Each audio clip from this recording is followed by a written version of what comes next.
guys, assalamualaikum warahmatullahi wabarakatuh. Sekarang saya berada di SMP Negeri 1 Parigi Utara.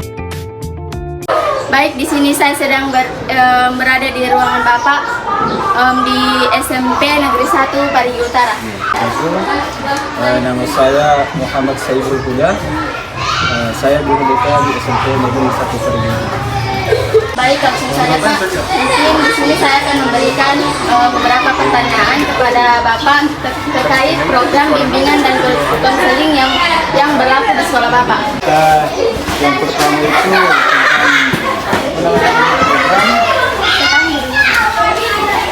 program BK yang disusun di sekolah ini. Jadi program BK yang disusun di sini itu tentang namanya kedisiplinan. Kedisiplinan itu kan penting untuk karena itu sudah jadi inti dari program BK.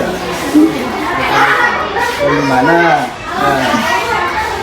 karena kedisiplinan ini memang sangat penting bukan cuma siswa ya, tapi guru. Memang harus ditanamkan di dalam diri masing-masing guru. Yang pertama tentang siswa kedisiplinan, contohnya misalnya siswa yang terlambat, itu kan sudah melanggar namanya kedisiplinan. Dia datang sudah pada waktu, jadi sudah melanggar kedisiplinan. Itu yang pertama. Yang kedua tentang misalnya tadi disiplin waktu ya. Yang kedua tentang disiplin. Misalnya itu datang lambat ke sekolah, ini lambat masuk kelas, itu beda lagi. Ya itu tentang itu di sini masih banyak kalau misalnya itu. Karena kenapa? Yang pertama ini tentang kondisi sekolah yang sekarang ini. Karena ada masih tahap pembangunan, jadi strukturnya itu belum tersusun. Maksudnya program kita jalan, cuma siswanya itu masih banyak yang dulu. Seperti itu karena kondisi pandemi kita yang ini belum stabil lah istilahnya, belum keliling, belum jalan. Jadi seperti itu. Kalau itu program yang disusun untuk sementara ini. Lanjut yang ketiga itu tentang terapian. Ya, terapian. Terapiannya dimaksud di sini ya tentang ya istilahnya ada siswa yang rambutnya panjang, itu harus artinya kalau bahasa di sini ditebal lah. Ya, gitu dipotong rambutnya. Kalau dia misalnya sudah diberikan peringatan, tapi dia tidak dengar itu, saya siswa kan biasa siswa istilahnya ada yang lupa kah, atau ada yang dia mungkin fashion sekarang ini kan. Jadi mungkin itu salah satu faktor siswa itu terapian maksudnya tentang rambutnya itu. Itu yang kita jalankan di sini. Yang keempat. Yang keempat, indisipliner. Disipliner yang dimaksud ini tentang ya bolos, ya itu sering banyak di sini kalau bolos. Saya rasa itu yang saya tahu mungkin. Baik, langsung saja ke pertanyaan selanjutnya Bapak. Berdasarkan program bimbingan dan konseling yang Bapak susun, program BK apa saja yang telah dilaksana, namun memiliki unsur landasan BK di dalamnya? Jadi program BK yang tidak terlaksana di sini, yang pertama itu program fisik ya, pendidikan rumah. Itu yang belum terlaksana di sini. Itu yang pertama. Nah, yang kedua itu bimbingan kelompok. Itu belum terlaksana bimbingan kelompok. Yang kebanyakan yang terlaksana itu hanya bimbingan individual.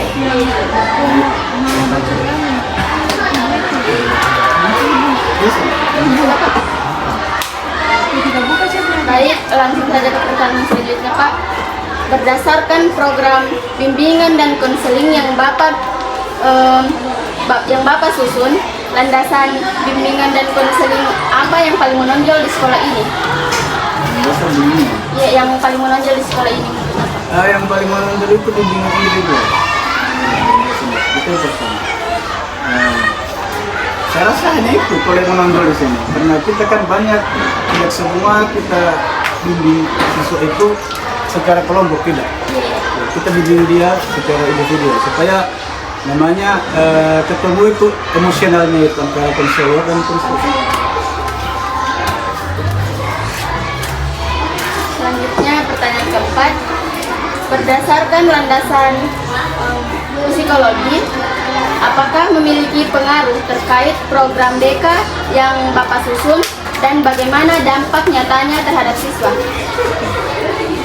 Nah, program yang disusun ini tentang Psikologi. Jadi banyak di sini siswa itu psikologinya itu terganggu. Terganggunya kenapa?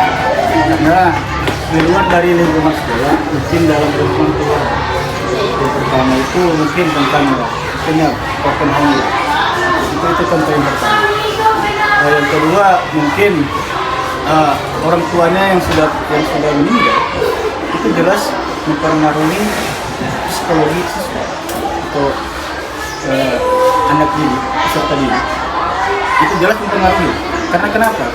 Dia jarang mendapatkan yang namanya kasih sayang. Dan yang terakhir tentang kebiasaan mereka saat meninggal. Contohnya seperti pergaulan mereka kan berbeda dengan di dalam sekolah. Jadi pengaruh orang luar itu sangat berdampak kepada siswa yang ada di sekolah. Contohnya perilaku, kemudian bahasanya itu bukan bahasa yang baik mereka gunakan, tetapi bahasa yang di luar kamus bahasa Indonesia. Langsung saja ke pertanyaan berikutnya Bapak, apakah landasan BK sudah menjadi pedoman pada program kerja Bapak serta kegiatan pendukung bimbingan dan konseling? Ya, saya rasa program bimbingan dan konseling di sekolah ini sudah materi yang sudah ada atau kejadian yang sudah ada itu jelas menjadi pedoman dan menjadi pembelajaran bagi kami guru BK di sekolah. Nah, yang namanya seperti manusia, kadang kita ingin mencapai sesuatu titik yang misalnya dari 0 ke 100 itu tidak bisa mencapai sampai 100 kalau dari sekolah. Jadi program yang kita jalani itu jelas menyangkut tentang pedoman-pedoman yang diambil dari berbagai sumber. Jelas kita menjadikan pedoman di sekolah ini. Jadi seperti tata cara konseling sama peserta didik, cara membangun mentalnya, cara melihat karakternya seperti apa. Jadi itu yang kita ambil dari berbagai sumber. Ya, kita ambil dari internet ya.